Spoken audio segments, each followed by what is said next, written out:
ഞങ്ങൾക്ക് ഈ പ്രദേശത്ത് ആദിച്ചനല്ലൂർ പ്രദേശത്ത് കടന്നു വന്ന് ജീവനുള്ള ദൈവത്തിന്റെ രക്ഷയെക്കുറിച്ച് ഈ പ്രദേശവാസികളോട് അറിയിക്കുവാൻ ദൈവം ഞങ്ങൾക്ക് തന്ന വിലയേറിയ അവസരത്തിനായി ഞങ്ങൾ നന്ദിയോട് ദൈവത്തെ സ്തുതിക്കുന്നു. ദേശവാസികളെ, ഞങ്ങൾ ചില മിനിറ്റുകൾ ഈ ദൈവവചന സത്യത്തിലേക്ക്, ഈ ആത്മീയ അന്തരീക്ഷത്തിലേക്ക് ഞങ്ങളെ ഹാർദവമായി സ്വാഗതം ചെയ്യുകയാണ്. ഈ ശബ്ദപരിധിയിലായിരിക്കുന്ന എല്ലാവരുടെ മേലും പരിശുദ്ധാത്മാവ് പരിവർത്തിച്ച് നിങ്ങളുടെ ജീവിതം ദൈവത്താൽ പണിയപ്പെടുവാനും ഐശ്വര്യം സമ്പത്തുമുണ്ടാകുവാനും നിത്യതയുടെ തുറമുഖത്തെത്തിച്ചേരുവാനുള്ള ആദ്യപടിയായ രക്ഷയുടെ അനുഭവം പ്രാപിപ്പാനും സർവശക്തനായ ദൈവം നിങ്ങളെ സഹായിക്കട്ടെ എന്ന് ഈ പകൽക്കാലം ഞങ്ങൾ നിങ്ങളെ ആഹ്വാനം ചെയ്യുകയാണ്. മനുഷ്യന്റെ ജീവിതം ക്ഷണികമാണ്.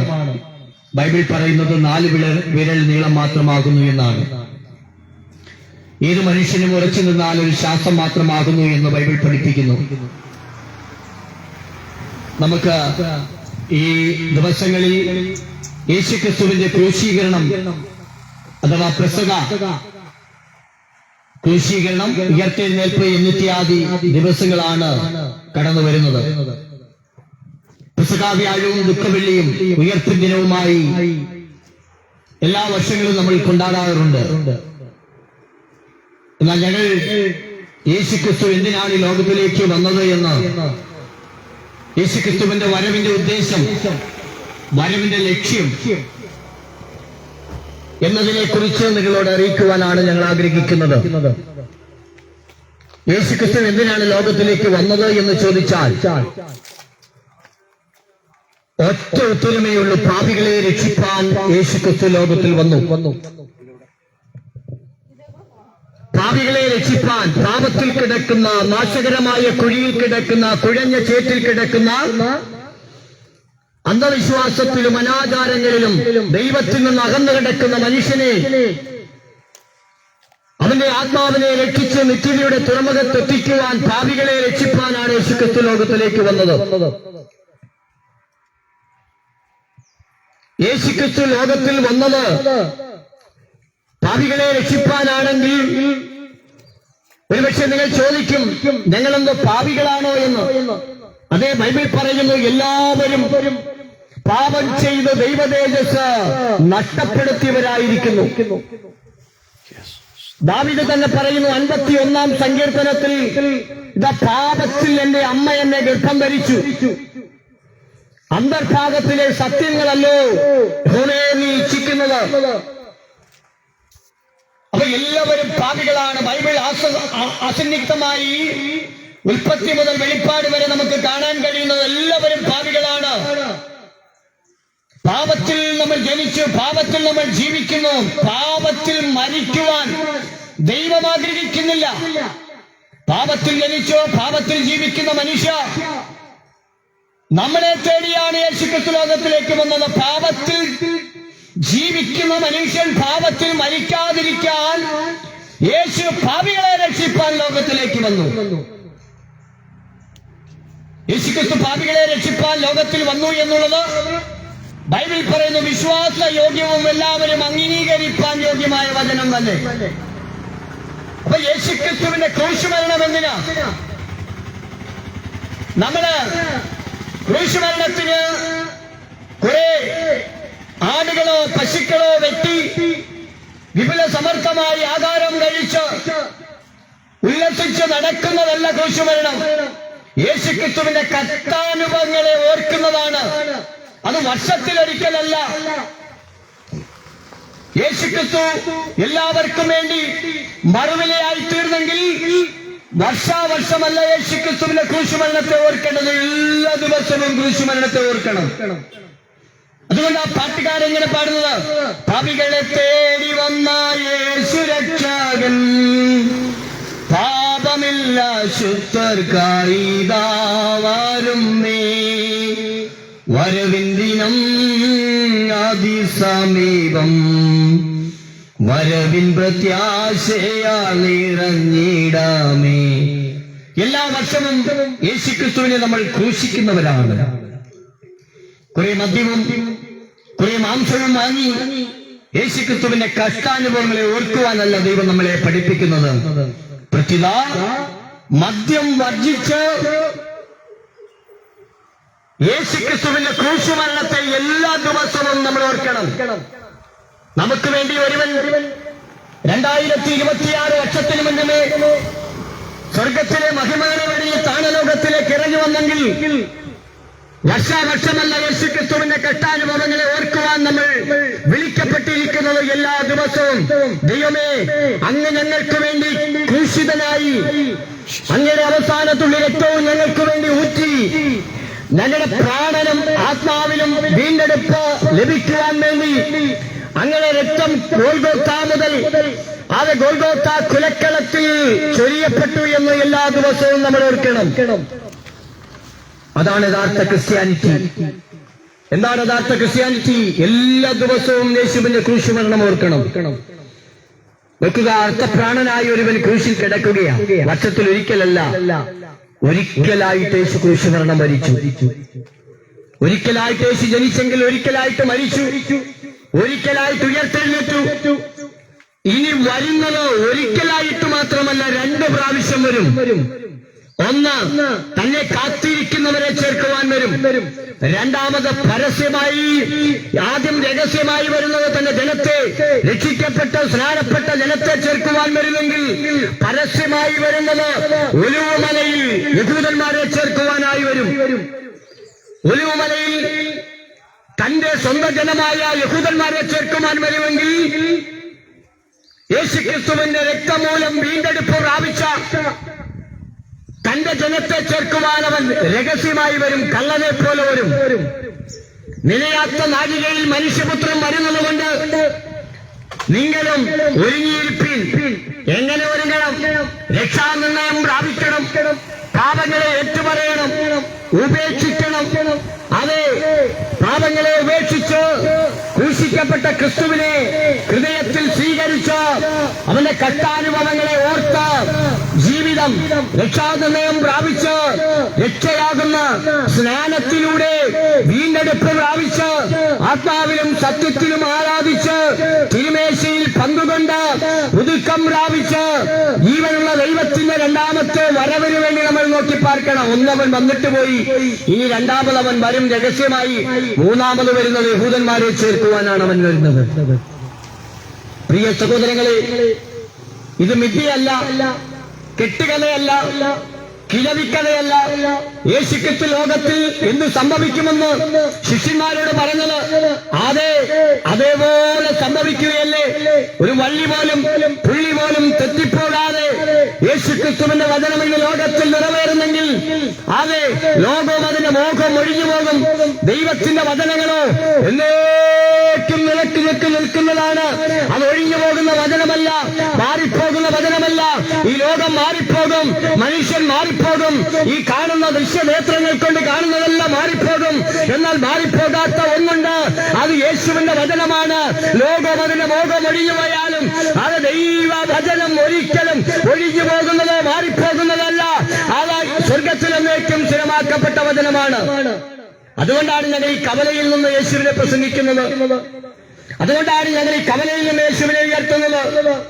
യേശു പാപികളെ തേടി വന്ന ദൈവമായതുകൊണ്ട് പാപത്തിൽ ജനിച്ച് പാപത്തിൽ ജീവിക്കുന്ന മനുഷ്യനെ പാപത്തിൽ നിന്ന് വീണ്ടെടുക്കുവാൻ, ശാപത്തിൽ നിന്ന് വീണ്ടെടുക്കുവാൻ, തകർച്ചയിൽ നിന്ന് വീണ്ടെടുക്കുവാൻ, പരാജയത്തിൽ നിന്ന് വീണ്ടെടുക്കുവാൻ, കഷ്ടനട്ട ശോധനയിൽ നിന്ന് വീണ്ടെടുക്കുവാൻ യേശു 2026 വർഷത്തിന് മുൻപേ സ്വർഗത്തിലെ മഹിമകളെ വഴി ഈ ലോകത്തിലേക്ക് വന്നെങ്കിൽ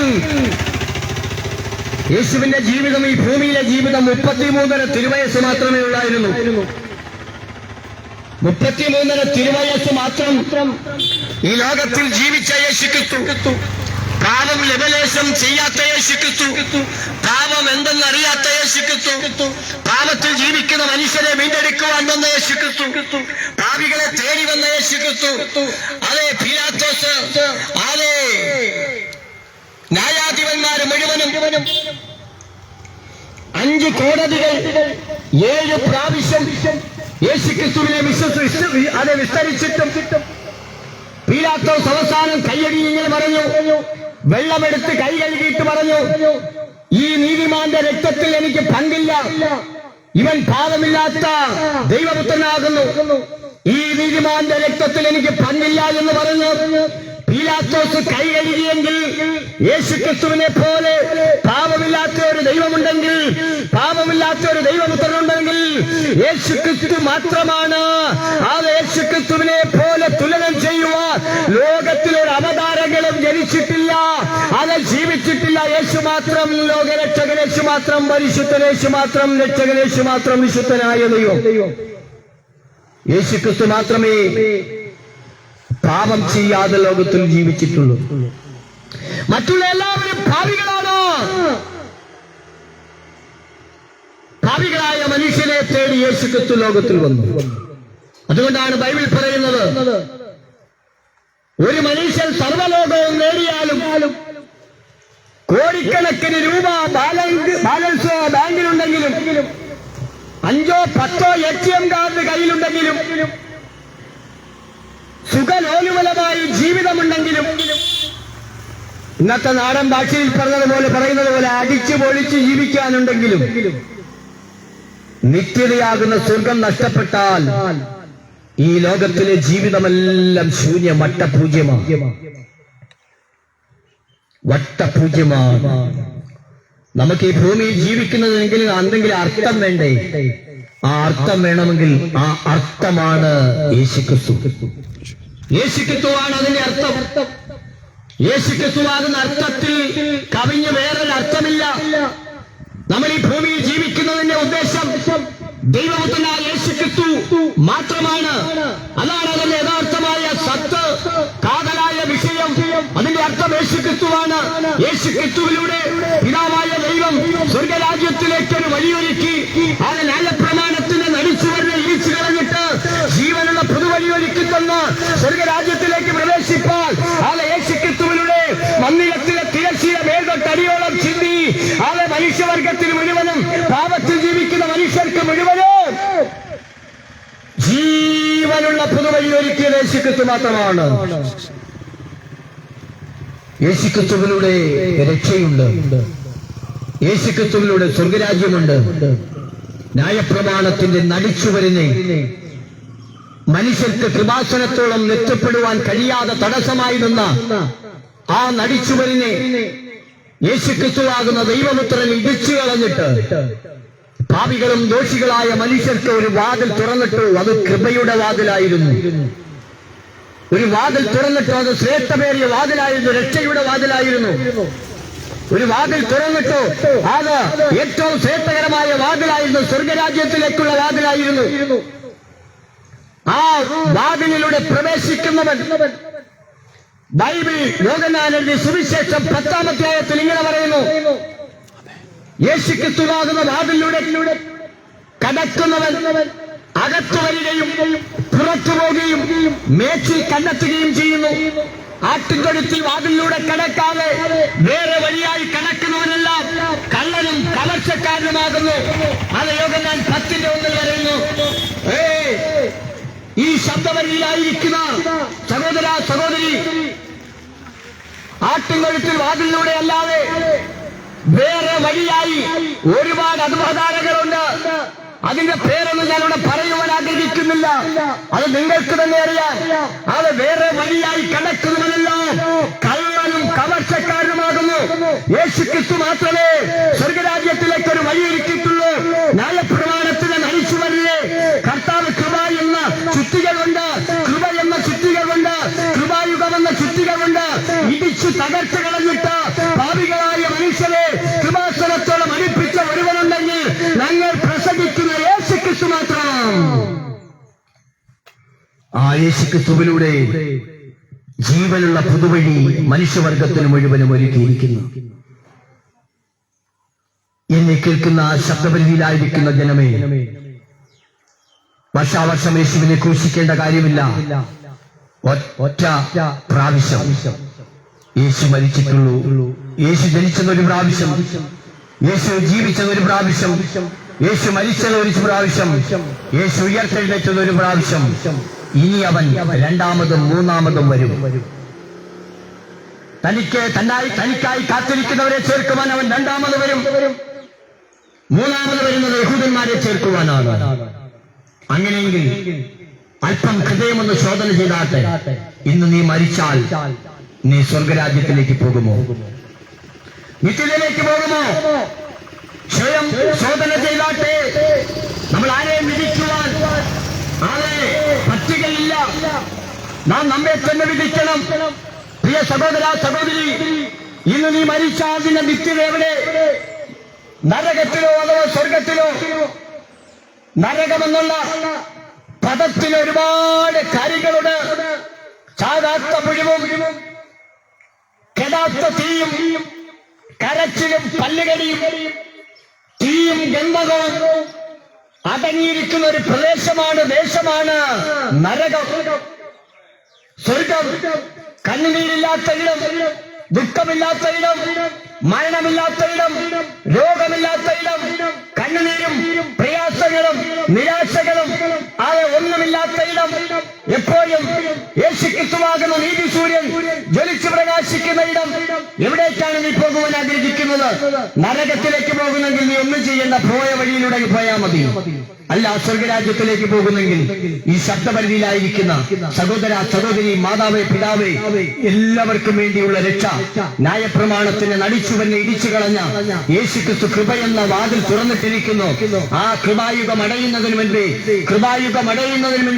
പോരാ, ഇന്ന് നീ മരിക്കുന്നെങ്കിൽ, ഇന്ന് ഈ മരണത്തിന് മുൻപേ രക്ഷ പ്രാപിപ്പാൻ പരിശുദ്ധാത്മാവ് രക്ഷിക്കപ്പെടുവാൻ നിന്നെ ഓർമ്മിപ്പിക്കുന്നു. അത് ഇന്നേക്ക് 2026 വർഷത്തിന് മുൻപേ സ്വർഗത്തിലെ മഹിമകളെ വെടിഞ്ഞ് താരലോകത്തിലേക്ക് ഇറങ്ങി വന്ന് വേഷത്തിൽ മനുഷ്യനായി തന്നെത്താൻ താഴ്ത്തി ക്രൂശുമരണത്തോളം അനുസരണമുള്ളവനായി 5 കോടതികൾ 7 പ്രാവശ്യം വിസ്തരിച്ചിട്ടും യാതൊരു കുറ്റവും അവനെ കാണുന്നില്ല എന്ന് അത് പീലാത്തോസ് വിധിയെഴുതിയ ഒരുവനുണ്ടെങ്കിൽ യേശുക്രിസ്തു മാത്രം. അവനിൽ വിശ്വസിച്ച് രക്ഷ പ്രാപിച്ച് പാപക്കരകളെ കഴുകി പാപങ്ങളെ ഏറ്റുപറഞ്ഞ് ഉപേക്ഷിച്ച് രക്ഷിക്കപ്പെട്ട് സ്നാനപ്പെട്ട് ദൈവവൈകളായി ജീവിക്കുന്നെങ്കിൽ ഇന്ന് രാത്രി നീ മരിച്ചാൽ, അല്ല ഈ പകൽ നീ മരിച്ചാൽ, അതേ സ്വർഗരാജ്യത്തിലേക്ക് പ്രവേശിക്കാൻ കഴിയും. ആ നല്ല അനുഭവങ്ങളെ പ്രാപിപ്പാൻ ഞങ്ങൾ നിങ്ങളെ ആഹ്വാനം ചെയ്യുകയാണ്. ആ നല്ല അനുഭവങ്ങളെ പ്രാപിപ്പാൻ ഞങ്ങൾ നിങ്ങളെ ക്ഷണിക്കുകയാണ്. ഇത് പെന്തക്കോസ്തുകാരുടെ ഉപദേശമല്ല, ബൈബിൾ ഉപദേശമാണ്. കാരണം ഒരിക്കൽ യേശുക്രിസ്തു യോർദാനിൽ ദൈവകൽപ്പനയാകുന്ന സ്നാനം സ്വീകരിപ്പാൻ കടന്നു വന്നു. അപ്പൊ യോഹന്നാൻ സ്നാപകൻ കാട്ടുതേനും വെട്ടിക്കിളിയും തന്ന് ആട്ടുരോമം കൊണ്ടുള്ള വസ്ത്രം ധരിച്ച് മരുഭൂമിയിൽ ഗർജന ശബ്ദം മുഴക്കിയ അഗ്നിനാവായിരുന്ന യോഹന്നാൻ എന്ന സ്നാപകൻ, തീ കൊണ്ട് അഭിഷേകം ചെയ്യുന്ന പ്രപഞ്ച സൃഷ്ടിതാവായ ദൈവപുത്രൻ സ്നാനപ്പെടുവാൻ വന്നത് കണ്ടപ്പോൾ, നിന്നാൽ ഞാൻ സ്നാനമേൽക്കുവാൻ യോഗ്യനെന്ന് പറഞ്ഞ് ഒഴിയുവാനിടയായി. അതിനുശേഷം പറഞ്ഞു, നിന്റെ ചെരുപ്പിന്റെ വാറഴിപ്പാൻ ഞാൻ യോഗ്യനല്ല. അപ്പൊ യേശുക്രിസ്തു ഇങ്ങനെ പറഞ്ഞു, ഇപ്പോൾ സമ്മതിക്ക, ഇങ്ങനെ സകലനീതിയും നിവൃത്തീകരിക്കട്ടെ. ഇത് പറഞ്ഞിട്ട് യോഹന്നാന്റെ കൈക്കീഴിൽ യേശു ഒരു മാതൃക വെച്ചിട്ട് പോയി. ആ യോഹന്നാന്റെ കൈക്കീഴിൽ സ്നാനമേറ്റ് കരക്കേറിയപ്പോൾ സ്വർഗം യേശുവിന്റെ മുകളിൽ തുറക്കുവാനിടയായി. ഇവൻ എന്റെ പ്രിയപുത്രൻ, ഇവനിൽ ഞാൻ പ്രസാദിച്ചിരിക്കുന്നു. അങ്ങനെയെങ്കിൽ ദൈവപ്രസാദം ലഭിക്കപ്പെടണമെങ്കിൽ യേശുക്രിസ്തു കാണിച്ചു തന്ന മാതൃകയാണ് സ്നാനം. ആ സ്നാനം സ്വീകരിച്ച് ആത്മാവിലും സത്യത്തിലും ആരാധിച്ച് വിശുദ്ധിയോടും വേർപാടോടുകൂടി ജീവിപ്പാൻ ദൈവം നിങ്ങളെ സഹായിക്കട്ടെ എന്ന് ആത്മാർത്ഥമായി പ്രാർത്ഥിച്ചുകൊണ്ട് ഞങ്ങൾ ഈ ലഘു സന്ദേശങ്ങളിൽ നിന്ന് വിരമിക്കുന്നു. മാറാനാഥ, കർത്താവ് വരുവാൻ സമയമായി. ദൈവം നിങ്ങളെ എല്ലാവരെയും അനുഗ്രഹിക്കും.